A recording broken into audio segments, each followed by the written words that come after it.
e nós vamos falar agora com duas lideranças, mulheres indígenas, elas estão em seus territórios, e a gente vai chamar agora a Watatá Kalu e a Ualapiti, do território indígena do Xingu, Mato Grosso. Olá, Watatá Kalu, bom dia! Bom dia!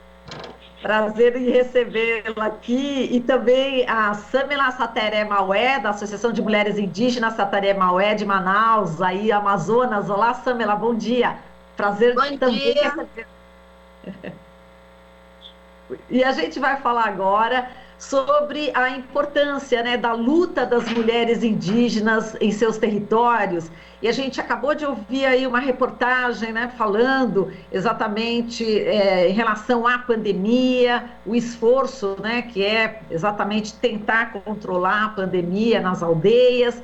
E a gente sabe que a Samela fez um trabalho também bastante importante, não é? Em relação à pandemia. Eu queria que você contasse aqui inicialmente, Samela, como é que foi esse trabalho, como é que está sendo esse trabalho.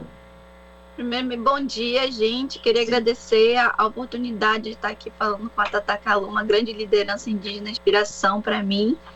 E eu me apresento, sou da Associação de Mulheres Indígenas Sateré Maué, a MISME. É uma associação de mulheres indígenas que fica em Manaus, no Amazonas. É uma associação que fica em contexto urbano, periférico de Manaus, onde existem várias mulheres indígenas do povo Sateré Maué que são artesãs. E aconteceu muitas coisas durante a pandemia, e uma das principais dessas situações foi a questão de nós termos ficado sem renda, sem nenhum tipo de subsídio. Então, nós que fabricamos artesanato e vendemos, tivemos que nos reinventar para poder sobreviver, porque nós não tivemos nenhum tipo de ajuda por parte de nenhum órgão governamental, não recebemos nenhum tipo de máscara para proteção, nem álcool gel, nem sabão, e muito menos alimentação. A gente ficou à mercê. Então, nós nos reinventamos e passamos a confeccionar máscaras para proteção. A princípio era para proteção de toda a comunidade, nós fizemos máscaras para proteger todo mundo, e depois nós começamos a comercializar e doar essas máscaras. Nós fizemos mais de 20 mil máscaras, ainda estamos confeccionando máscara, tem mais de um ano que nós fazemos máscaras. Nós doamos essas máscaras para muitas comunidades indígenas daqui de Manaus, e também foi para aldeias no interior do Amazonas, dos municípios de Santo Antônio do Sá, São Gabriel da Cachoeira, Barreirinha, Parintins, Tonantins, e nós ficamos muito felizes em poder ajudar. Nós também conseguimos doar cestas básicas para as mulheres indígenas do nosso território, da terra indígena Andiramaral, porque lá não tinha chegado nenhum tipo de ajuda. Então, nós conseguimos uma doação de algumas cestas básicas, acredito que foi mais de 150, e levamos para as aldeias das mulheres que estão no território. E assim nós podemos tentar minimizar um pouco, né, a situação das mulheres indígenas. A princípio foi um desafio, porque a gente nunca tinha costurado. Eu nunca tinha pegado numa máquina de costura, a gente só sabe fazer o artesanato, né, tecer e tudo mais. Quando a gente viu aquela máquina, nós não tínhamos alternativa, então mesmo assim a gente aceitou. E passou a costurar. Eu aprendi a costurar, muitas mulheres aprenderam a costurar, e nós costuramos todos os dias, das 8 até 5 da tarde nós estávamos costurando. Foi uma experiência que, apesar do momento ser um momento muito triste, muito ruim para nós, foi uma experiência que veio a agregar, porque a partir da costura dessas máscaras, nós passamos a fabricar roupas, nós passamos a fabricar bolsas, aprendemos a costurar, e agora nós estamos no ramo do empreendedorismo. Muito bem. Olha aí, Watatá Kalu, você é uma liderança em que a Samela, ela se inspira em você. Eu sei que vocês também já conhecem uma a outra, né, em relação ao trabalho que vocês desenvolvem. E o Watatá Kalu, a importância, né, desse trabalho, e como é também no Xingu, né, no território indígena do Xingu, que a gente sabe que são vários Xingus, né, no alto, médio, baixo. E eu queria que você falasse como é que está sendo também esse enfrentamento à Covid. E eu sei, Watatá Kalu, que você também, assim como a Samela, né, dá muito valor também à medicina da floresta, não é? Que é muito importante. Então, eu queria que você falasse um pouco como é que está também na questão aí do Xingu, essa questão da pandemia, Watatakalu. Bom dia a todos. Bom dia, Samela. Não tinha visto ela assim, ao vivo assim, mas eu sabia que era jovem e que está fazendo um trabalho muito lindo, né, pelas mulheres, assim, um trabalho que a gente começou. E ela é uma das meninas que está fazendo aí um trabalho lindo e a gente está muito, muito feliz, assim, de ter ela nesse movimento. Eu acho que como a Samela trouxe essa questão do enfrentamento, acho que em todos os territórios, em todas as comunidades indígenas, quem tem pegado essa linha de frente foram as mulheres, né? Aqui no Xingu foi um desafio muito grande, né? Porque nós sabemos que nós, povos indígenas, livremente, né? Vivemos coletivamente, a gente divide tudo. Uma oca, às vezes, tem 30, 40 pessoas morando. Então, o desafio maior nosso era fazer com que essa doença não se espalhasse tão rápido, né? Mas, infelizmente, a doença chegou e acabou contaminando vários povos, né? Teve povos que foi contaminada assim 98%, né? Os que não, esses outros 2% que não se contaminaram porque estavam em trânsito ou estão na cidade, né? E o resto, por quê? Porque a gente vive tudo na mesma casa, tudo a gente faz. Então é impossível a gente controlar uma doença dentro de uma aldeia. Então a sociedade não indígena não entende. Achar que está tudo certo, não proteger os territórios indígenas, né? Está na floresta, mas infelizmente a cidade chegou perto da gente. Então esse trânsito de indígenas entre a aldeia e a cidade sempre acontece. E as comunidades, os indígenas mais vulneráveis, esses que transitam, né? Porque muitos consideraram urbanos, aqueles que vivem nesse trânsito. Então, falar, a gente não vai vacinar os indígenas em contexto urbano, mas eles são os mais vulneráveis. Eles que pode levar essa doença com muita facilidade para dentro das nossas aldeias. E para a gente aqui foi muito difícil porque a gente perdeu muitas lideranças, né? E na minha família foi uma das perdas maiores, assim. Eu acho que essa cicatriz, essa ferida vai ficar por muito tempo, né? Talvez daqui 100 anos ainda vai estar se falando, né? Porque foi a minha história, né? Foi aquele livro que se queimou, né? Então, pra gente aqui no Xingu foi muito forte. A gente não tem tanto tempo assim, né? Temos o que 60 anos de contato, mas esses 60 anos, em um ano, é como se fosse 300, 500 anos de contato, né? E a gente tem feito o trabalho na Associação Terra Indígena Xingu, sou coordenadora da Atix Mulher, que é departamento de mulheres, então fiquei à frente do enfrentamento, né? A gente fez vaquinha para entregar alguns apoios para as comunidades. Quando começou a pandemia, era 114 aldeias. Atualmente, a gente não sabe quantas aldeias tem, mas está se aproximando assim de entre 129 e 130 aldeias atualmente, né? E assim, os nossos parentes saíram na floresta, né? Várias famílias acampadas ainda, outras viraram aldeias, né? E que a gente precisa, até hoje, né? A alimentação xinguana foi muito impactada, né? Porque como teve várias famílias que saíram de suas aldeias para fazer pequenas aldeias, né? Isso aconteceu ano passado. Então, não abriram roça o ano passado nessas pequenas aldeias, eles abriram aldeia, acampamentos, vão abrir roças esse ano. Então, várias famílias estão passando por necessidade de alimento mesmo. E alimento para nós não é arroz e feijão. Alimento para nós é polvilho, a farinha. Então, isso é alimento para nós. Fruta, isso é alimento para nós. E isso que os não indígenas às vezes não entendem, né?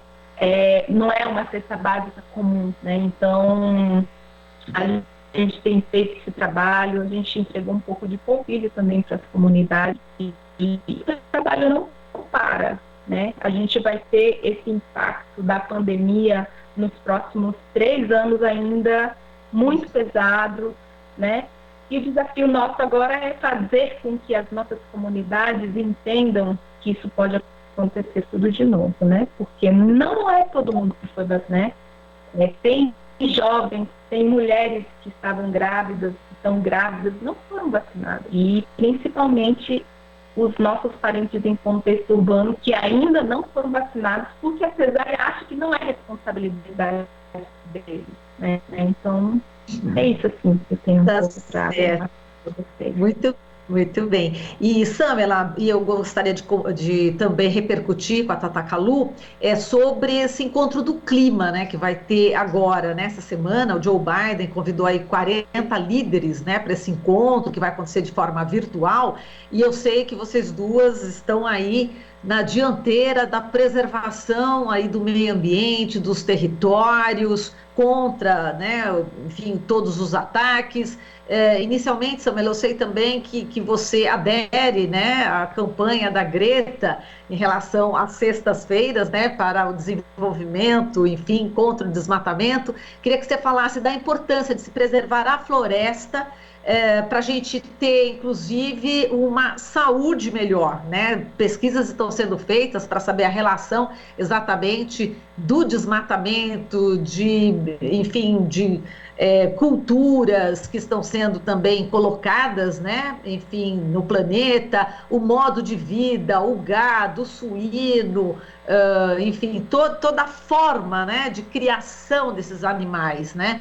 Então, eu queria que você falasse da importância, né? Aí a Tata Kalu até colocou um cartaz aí no Instagram dela falando: refloreste o seu pensamento para curar o futuro. Então, é uma inspiração aí pra gente, né? Conta pra gente aí como é que tá essa luta nesse governo Bolsonaro.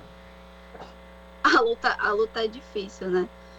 Nós, povos indígenas, nós somos os principais defensores da natureza. Principalmente porque nós sempre estivemos em luta. Nós nos consideramos como parte do território, como se a natureza, todos os animais, as sementes, as plumas, as árvores, as raízes fossem parte do nosso corpo e nós fossemos uma parte deles. Por isso que a gente sempre anda com as nossas sementes, com os nossos adereços, porque é uma lembrança de que o nosso território, ele está lá e temos parte dele conosco, temos parte da floresta conosco. Essa semente aqui é o pucá. É uma semente que só dá na minha terra indígena, na terra indígena de Iramaral.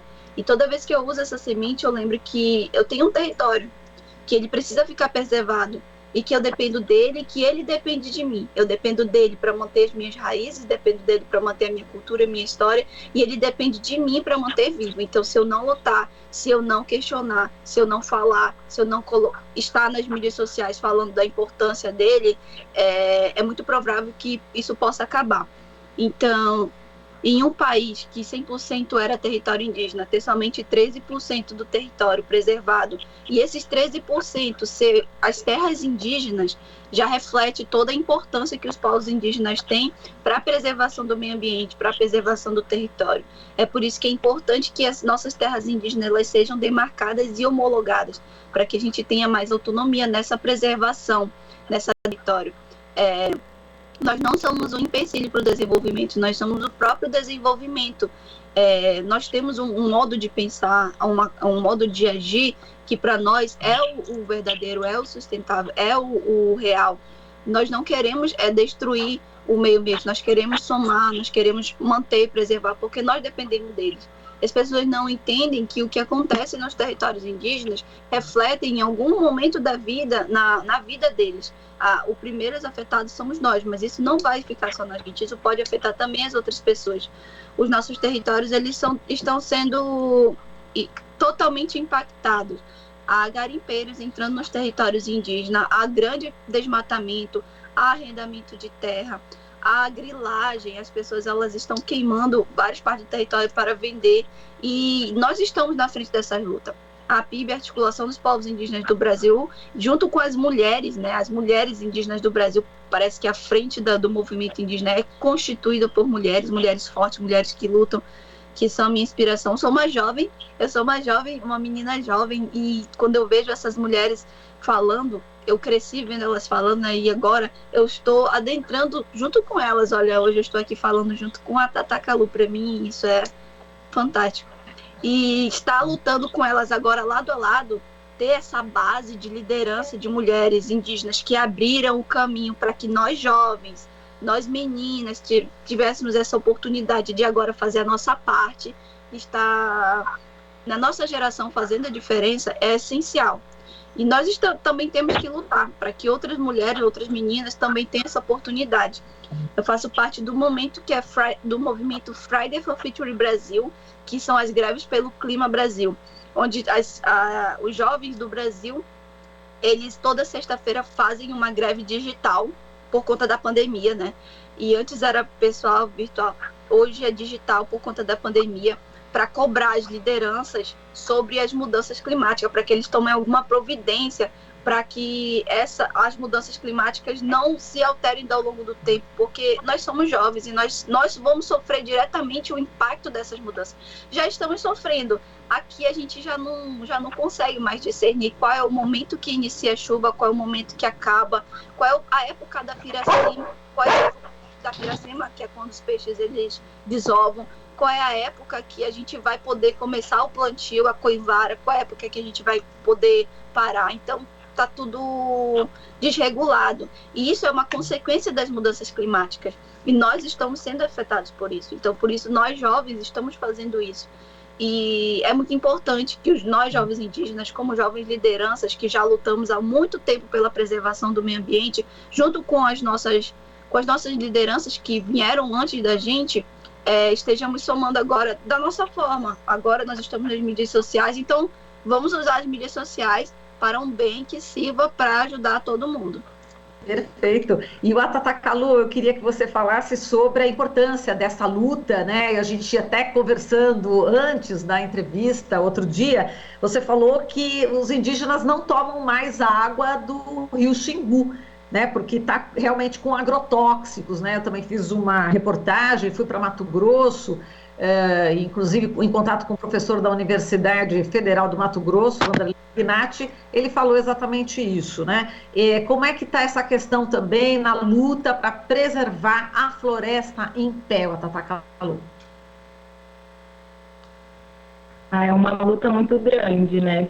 Porque para preservar essa floresta que está aqui, não é só o papel do indígena, né? Não é só de quem vive na floresta, mas também de quem respira o ar que ela dá, né? Então, toda a responsabilidade é do mundo todo. É como nós, povos indígenas, costumamos falar, se não vai ter mais floresta, não vai ter para ninguém mais nada. Então, a luta não é só nossa. Como eu tinha falado para você aqui, a gente não bebe mais água do que aqui. Quase todas as aldeias, né, tem poço artesiano.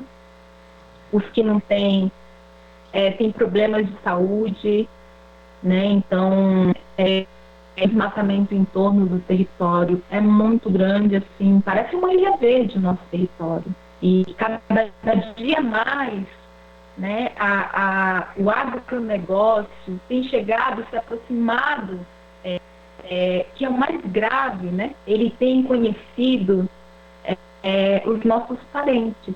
Porque a gente sabe, em todos os lugares sempre vão ter, quando se fala assim, a gente não o indígena não vai fazer isso, né? Ele não vai chegar e querer plantar soja para poder jogar veneno no rio, para estragar, tirar madeira, não vai acontecer, né?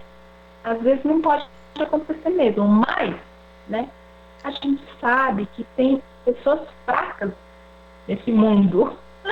E eu sinto, eu vejo que está chegando esse veneno nessas pessoas fracas, sabe? O agronegócio, os fazendeiros, estão chegando nessas pessoas fracas. Dá para apontar no dedo. Nesse dedo, dá para apontar as pessoas fracas, né? Então, tomar muito cuidado, né, de quem está se falando que representa o Xingu lá fora, né? Atualmente, por quê? Porque nós perdemos várias lideranças nessa pandemia. Então, várias lideranças, várias pessoas vão dizer que são lideranças, né? Por quê? Porque tem várias pessoas querendo, porque tem interesses, né? E o agronegócio é um veneno que vem com tudo, vem traz o dinheiro. Pior veneno que existe, mais do que o agronegócio ainda é o veneno. É o veneno do dinheiro, né? Porque ele atrai. Né? E nós indígenas, o que nós precisamos é dessa floresta. Né? A riqueza maior que nós temos é a floresta, porque ela que dá nossa casa, ela que dá nosso alimento, ela que dá nossos medicamentos e ela que abriga a gente, os nossos filhos, e também vai abrigar os nossos netos e os bisnetos. O veneno que acaba fácil vai embora, né? Não fica, só deixa miséria. Inclusive, essas pessoas fracas, né, vivem na miséria. Por que várias outras que não têm esse tal do veneno, dinheiro, veneno, né, vive assim, na fartura? Por que aquele que vive, depende do dinheiro, vive na miséria, passa fome? É muito engraçado isso. Então, olhar para esse lado, né? A terra já nos dá tudo, né? Só que nós fazemos tudo isso com a floresta em pé, né? Não a floresta no chão. Não deixar o nosso território como se fosse um campo, né? Porque se tem hoje parente que briga para produzir, né? Como se nós não produzíssemos nosso próprio alimento. Eles falam, o indígena quer viver dignamente. E a gente fala, que tipo de indígena é esse? Né? Que não vive dignamente na sua... Né? Será que não é esses que estão lá na cidade? Porque se eu quisesse produzir soja, por exemplo, se eu quisesse ter uma fazenda, por exemplo, eu vou lá viver que nem branco. Eu vou lá na cidade, eu vou viver que nem branco. Então, aí eu ia dizer, eu não quero mais viver que nem indígena. Aí eu vou lá para a cidade, eu compro uma fazenda e vou viver que nem branco. Mas eu não concordo quando uns que se dizem indígenas vão lá e falam, nós queremos garimpar nossa terra, nós queremos fazer mineração em nossos territórios, nós queremos plantar soja. Não concordo, será que eles são... É indígena mesmo? Peraí, esse pensamento é indígena mesmo? Eu quero ver esse parente, quero olhar se é parente mesmo. Eu tenho muito essa dúvida. Muitos parentes, talvez, se escutar essa minha fala, vai falar preconceito. Mas eu sou indígena e fui ensinada de que o que vale é a floresta em pé. Porque se não tivermos a nossa floresta em pé, não existe vida para ninguém. Nem para nós e nem para os não indígenas, sabe? Não existe. E outra coisa, falar que o ouro vale mais, indígena de verdade não sabe o que é ouro. Para que é isso? Esse negócio amarelo feio aí, indígena não sabe. Vai olhar pedrinha assim, ó, diamante, o que é isso? O que eu vou fazer com diamante? Eu vou comer diamante? Não vai comer diamante. O diamante vai servir como minha casa? Não vai servir como minha casa, né? Então, esse discurso curso que tem hoje aí, né, que diz que tem uma associação, nós somos 305 povos, né? E uma etnia são vários. Sempre vai ter um, dois estragados. Sempre tem. É o que nós chamamos, aqueles que não tiveram educação. É assim que o indígena fala, aqueles perdidos. Né? Sempre vamos ter uns perdidos nas nossas vidas que vão querer nos vender, que vão querer nos entregar para a cultura do homem branco. Porque o indígena, ela só é valorizado até na própria cultura, se ela fala, se tem os costumes, se é indígena mesmo, se ele valoriza. Se não tem, não presta. Pode ir viver que nem os outros. Então, gente, eu me empolgo muito com essas coisas. Mas essa empolgação é necessária. Essa empolgação é necessária, é urgente, é urgente. É muito importante tudo isso que você falou, não só você, como a Samela. E a gente já chegou ao final do nosso tempo aqui, a gente vai ter que encerrar. Mas eu quero conversar com vocês duas proximamente e a gente vai sempre manter contato. E eu agradeço demais aqui a Samela Sateré Maué, que está falando aí de Manaus, no Amazonas, e também o Atatakalu e a Ualati, que é do território indígena do Xingu, no Mato Grosso. Olha, um beijo para vocês duas. E para a gente, o Dia do Índio, o Dia da Índia, dos indígenas, são todos os dias. E a gente celebra essa data e a gente protesta nessa data, do jeito que vocês fizeram agora. Muito obrigada, Atatakalu e Samela. Um beijo para vocês. Obrigada, gente. Daiwaku Sassemembe. Pode traduzir. Muito obrigada a todos vocês. Muito bem. E agora, Atatakalu?